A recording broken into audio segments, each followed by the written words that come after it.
আলহামদুলিল্লাহ, অসাধারণ একটা বেবি।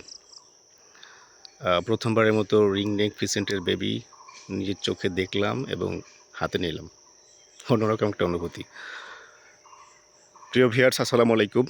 আমি বেলাল পেটসের আরও একটি ব্লগে আপনাদের সবাইকে স্বাগতম। আশা করি সবাই ভালো আছেন। তো আজ আমি আমার রিং নেক ফিসেন্ট থেকে প্রথমবারের মতো একটা বেবি পেলাম।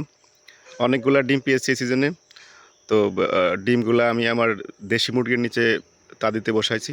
তো ওইখান থেকে ফার্স্ট টাইম আজকে প্রথমবারের মতো একটা রিং নেক ফিসেন্টের বেবি পেয়ে গেলাম। তো অন্যরকম একটা অনুভূতি, জীবনের প্রথম রিং নেক ফিসেন্টের বেবি, তা আবার আমার নিজের বাড়িতে, আমার নিজের হাতে। মাশাআল্লাহ।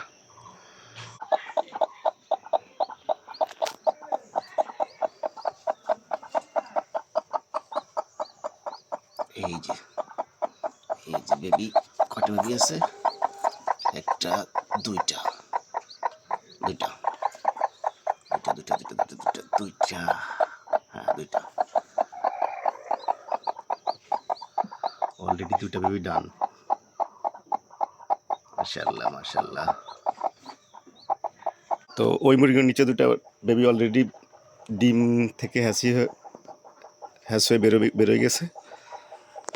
বাচ্চা দুটো মাশাআল্লাহ ঝরঝরে আছে। তো দেখি এই মুরগির কী অবস্থা।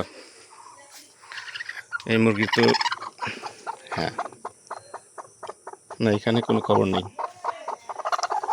অবশ্য সময়ও হয়নি এখনো।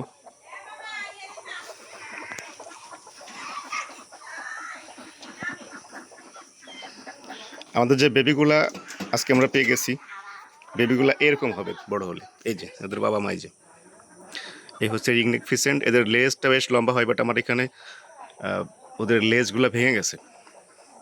রিকভার হতে একটু সময় লাগবে, আর রিকভার হলে দেখতে পারবেন আপনারা সৌন্দর্যটা কত সুন্দর।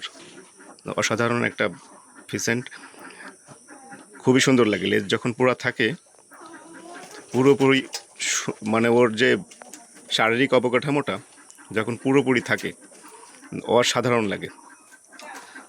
আর দূর থেকে আসলে ফার্স্ট টাইম দেখলে ময়ূর নাকি ফিসেন্ট ডিসাইড করা কঠিন হয়ে যায়, এত বেশি সৌন্দর্য।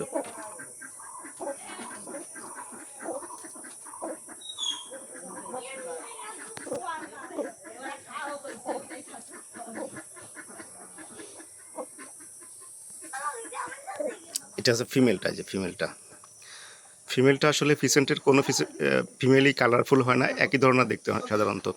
মনে হয় দেশি মুরগি, কিন্তু আসলে দেশি মুরগি না, এটা হচ্ছে রিং নেক ফিসেন্টের ফিমেল। আর এটা দেখতে পাচ্ছেন ব্রাহ্মা, আমাদের কলম্বিয়ান লাইট ব্রাহ্মা। এটা হচ্ছে ফিমেল আর এটা হচ্ছে মেল। অল্প দিনের ভিতর আশা করতেছি এদের থেকেও ডিম পেয়ে যাবো ইনশাল্লাহ।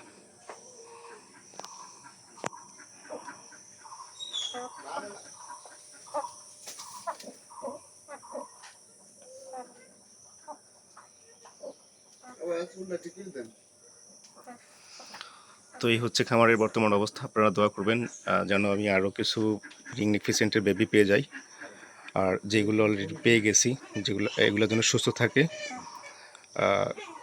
এই কামনা করে সবার কাছে দোয়া শেষ করছি। আসসালামু আলাইকুম।